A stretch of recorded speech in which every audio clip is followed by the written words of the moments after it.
Magandang araw po sa inyong lahat, lalo na sa ating mga kawal, police, coast guard, firefighter, jail officers, at lahat ng uniformadong tagapaglingkod at sa inyong mga pamilya. Ako po si Father Dion, isang paring katoliko ng Military Ordinariate of the Philippines at isang kapilyan na hukbong katihan ng Pilipinas.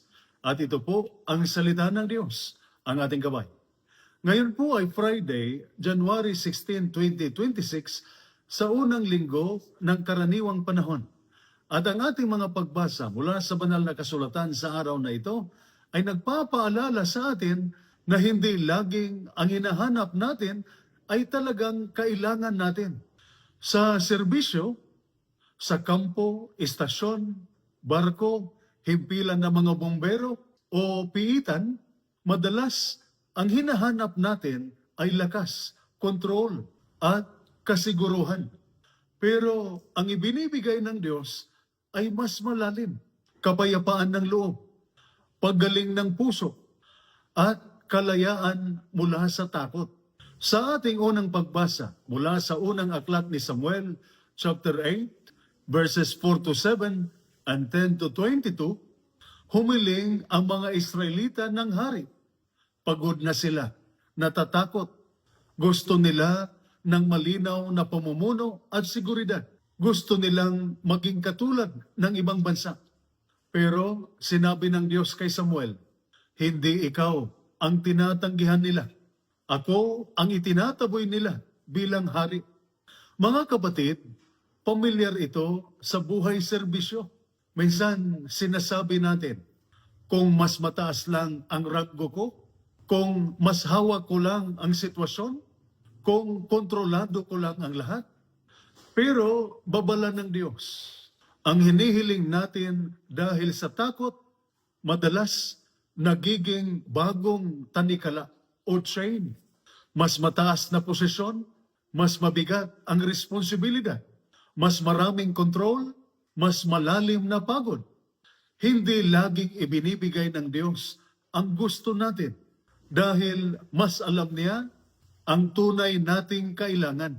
Sa ating ebanghelyo, mula sa ebanghelyo ni San Marcos, chapter 2, verses 1 to 12, may lalaking hindi makakalakad o paralitiko.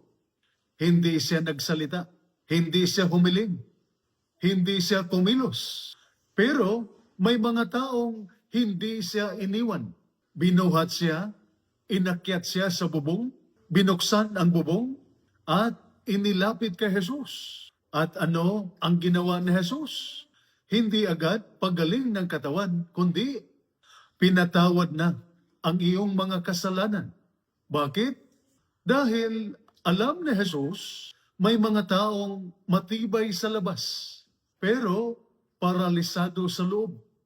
Para sa mga naka-uniforme, may guilt na hindi masabi, may konsensyang mabigat, may pagod na hindi mailabas.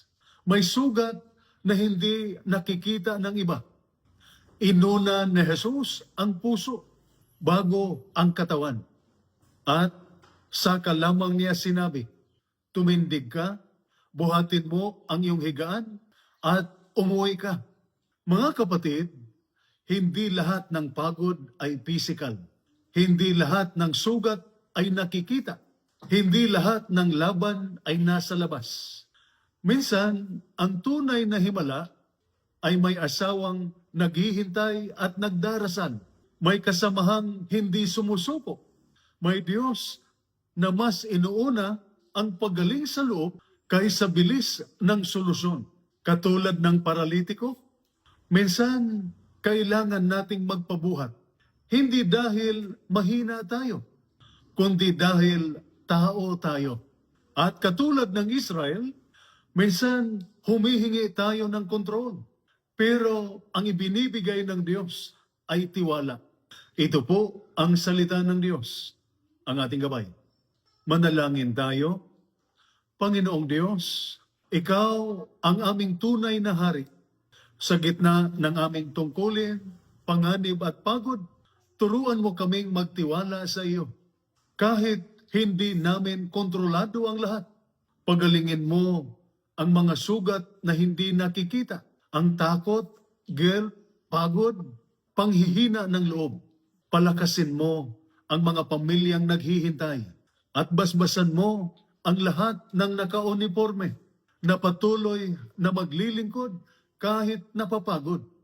Kapag hindi na namin kayang tumayong mag-isa, padalhan mo kami ng mga taong magbubuhat at magdarasal.